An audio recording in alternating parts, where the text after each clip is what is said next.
São Paulo desembarcou em Guarulhos durante a madrugada e, depois de uma análise, o técnico Dorival Júnior e sua comissão técnica decidiu treinar a equipe do São Paulo no CT da Barra Funda no fim da manhã desta quinta-feira, dia 25, de olho no jogo contra o Goiás, às 21 horas de sábado, dia 27, no estádio do Morumbi pelo Brasileiro.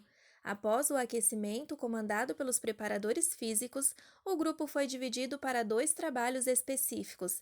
Em um dos gramados, Dorival e o auxiliar Lucas orientaram o exercício de movimentação ofensiva e finalizações, enquanto o auxiliar Pedro, em outro campo, comandava uma atividade tática de linha defensiva. Na sequência, os atletas foram reunidos para um trabalho tático utilizando pouco mais da metade do gramado. Neste momento, os titulares da partida contra o Porto Cabejo foram para a parte interna do CT para atividades regenerativas e alguns atletas da base completaram o treino. O atacante David, em transição após trauma no joelho direito, fez toda a atividade com o grupo pela primeira vez.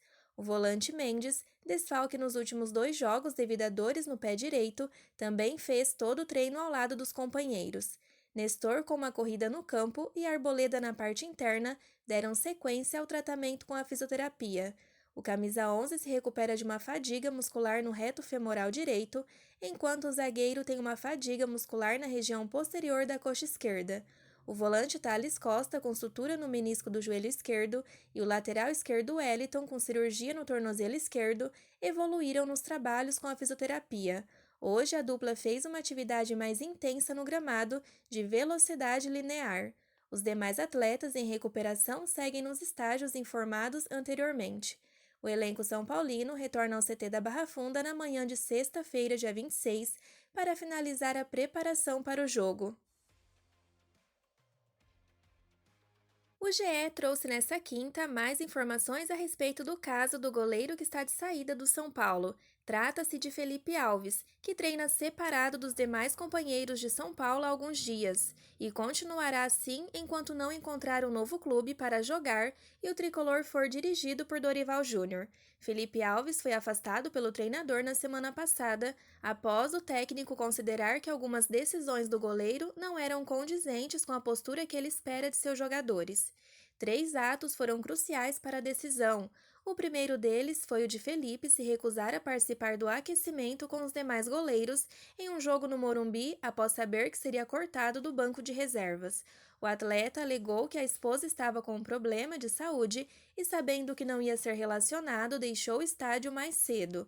Outra atitude que irritou não só Dorival como alguns companheiros foi a falta de entrega em um treino no CT da Barra Funda. Em uma atividade, Felipe Alves deixou de pular em bolas consideradas fáceis e causou desconforto.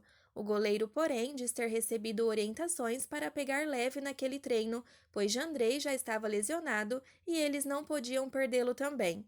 Por fim, a viagem à Fortaleza também teve atrito. Por pertencer ao Fortaleza, Felipe Alves não poderia jogar, mas mesmo assim Dorival queria que ele viajasse para participar do treino no dia seguinte ao jogo no Ceará. O goleiro, porém, se recusou, alegando que imaginou que não iria viajar pela questão contratual e por isso marcou de acompanhar a esposa em uma cirurgia. Nessa viagem, Dorival Júnior relacionou Leandro para ser segundo goleiro e teve que recorrer à base para achar um outro atleta, já que Jandrei estava lesionado. O único disponível foi João Pedro, que jamais havia treinado no time principal. As atitudes desagradaram Dorival, que optou pelo afastamento. Como pertence ao Fortaleza e está emprestado ao São Paulo até o fim de dezembro, Felipe Alves poderia retornar ao clube cearense, mas o clube já avisou que não aceita a devolução e ainda expôs uma dívida são paulina. Desta maneira, Felipe Alves fará treinos em horários alternativos até encontrar um novo clube para atuar ou terá que aguardar nessa situação até o final do seu contrato de empréstimo. Com o afastamento de Felipe Alves, os goleiros do São Paulo são Rafael, Jandrei, Leandro e Yong. Este último deve renovar seu contrato, que vence em setembro. Temos que enaltecer o bom trabalho de Dorival Júnior à frente do São Paulo, mesmo com o time limitado que tem em mãos. Inclusive, ele se tornou o primeiro treinador do tricolor no século a não ser derrotado nenhuma vez nos 10 primeiros jogos sob o comando da equipe. A vitória do São Paulo na última terça na Sul-Americana foi a sexta do técnico em um mês de trabalho.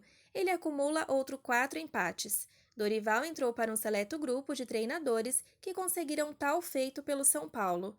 Os próximos 8 jogos do São Paulo são contra Goiás, Sport, Grêmio, Tolima, Palmeiras, Atlético Paranaense, Cruzeiro e Tigre.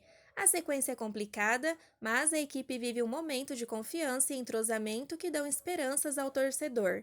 Apesar dos ótimos números nesse início de trabalho, Dorival não é recordista de aproveitamento de pontos de Dorival no século. As 6 vitórias e 4 empates dão ao treinador um desempenho de 73,3%. Hernan Crespo em 2021 e Cuca em 2004 tiveram 83,3% de aproveitamento em suas 10 primeiras partidas.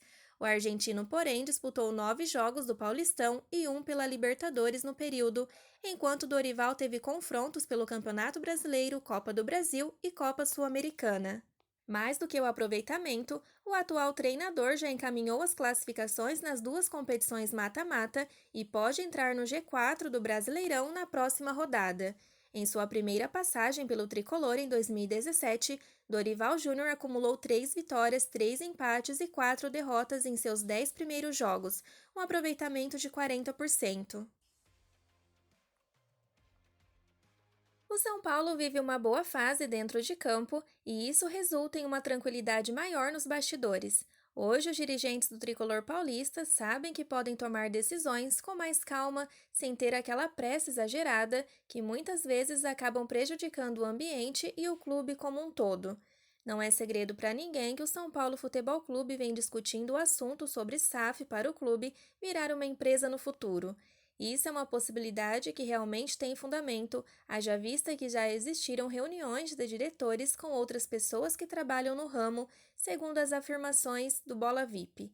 Este jornalista soube através de apuração de bastidor que antes de avançar em um diálogo com o Santos Futebol Clube, o Qatar Sports Investimentos, QSI, fez uma consulta no tricolor paulista sobre a situação, se existia espaço para uma parceria. Os executivos da empresa querem investir em um clube do futebol brasileiro, sondam possibilidades e o mercado já foi informado sobre isso. Por outro lado, quem está mais próximo de conseguir esse tipo de acordo é o Santos por conta do Neymar pai, que fez uma espécie de ponta para isso acontecer. O rival do São Paulo abriu as portas para o projeto e as conversas esquentaram. O dono do PSG tem uma fortuna avaliada em 16 bilhões de dólares e tem todo o poder para fazer qualquer tipo de investimento no futebol brasileiro, mudar mesmo o patamar do qualquer clube que tenha interesse de fazer a parceria.